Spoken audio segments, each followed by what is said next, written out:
S மக்களே, இன்றைக்கி episode முடிஞ்சது.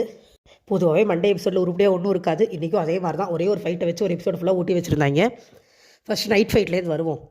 நைட்டு சாண்ட்ரா உட்காந்து புலம்பிகிட்டு இருந்துச்சு. அவங்க புருஷன் வீட்டை விட்டு போனதுக்கு ஓலாத விட்டு போயிட்ட மாதிரி ஒரு சீன் விட்டுச்சு இல்லையா? அந்த அரிய பெரிய சம்பவத்துக்கு திவ்யா தான் காரணம் வர இந்த மக்கள் சாண்ட்ரா நினச்சிக்கிட்டு இருக்கு. எனக்கு புரியவே இல்லை, இது பொம்பளைக்கு மூளை இருக்கா இல்லை களிமண் கூட இல்லாமல் எம்டியாக இருக்கா மூளை இருக்க வேண்டிய இடம்னே தெரில.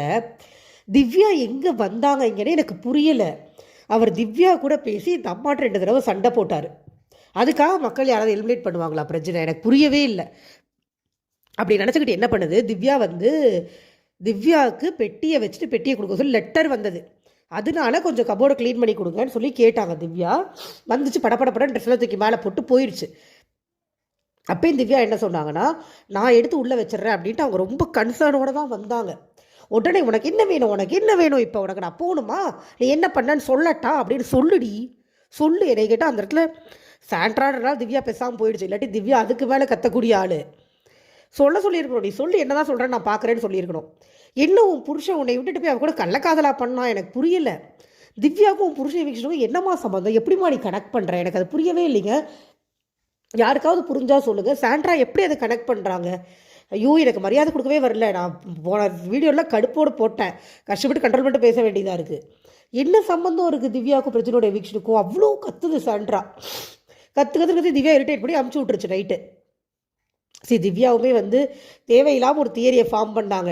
நம்ம 3 பேர் ஒன்றா இருந்தோம், போன வாரம் நம்ம 3 பேர் பிரிஞ்சுட்டோம், அதனால தான் மக்கள் பிரச்சனை அனுப்பிச்சிட்டாரு அப்படின்னு ஏதோ வளர்றாங்க. அவங்க ஏதோ சம்பார் யோசிச்சு ஆறுதலையே ஒரு மாதிரி வேறு வகையில் சொன்னாங்க. பட் உண்மையான ஃப்ரெண்ட்ஷிப்பாக இருந்தால் நீ இப்படி பேசாததுவே எனக்கு மனசு கஷ்டமாக இருக்குது, நீ ஏதோ உளற, நம்ம கொஞ்சம் தெளிவானதுக்கு அப்புறம் பேசிக்கலாம்னு சொல்லி அமுச்சு விட்டுருந்துருக்கலாம். ஆனால் வன்மத்தை ஏன் கக்கணும்? நான் சொல்கிறேன் மக்களே, சாண்ட்ரா மாதிரி ஒரு ஆள் இருந்தால் லைஃப்பில் முன்னேறவே முடியாது. இத்தனை வருஷமாக இத்தனை திறமை இருந்தும் பிரஜினியே முன்னேறலை அப்படின்னு ஒரு செகண்டும் சாண்ட்ரா ப்ரூஃப் பண்ணிட்டு உட்காந்துருக்காங்க அந்த வீட்டில். புருஷனை சப்போர்ட் பண்ணுறேன்னு சொல்லி அடுத்தவங்க மேலெல்லாம் தேவையில்லாமல் எரிச்சலை காமிச்சிட்டு இருக்காங்க.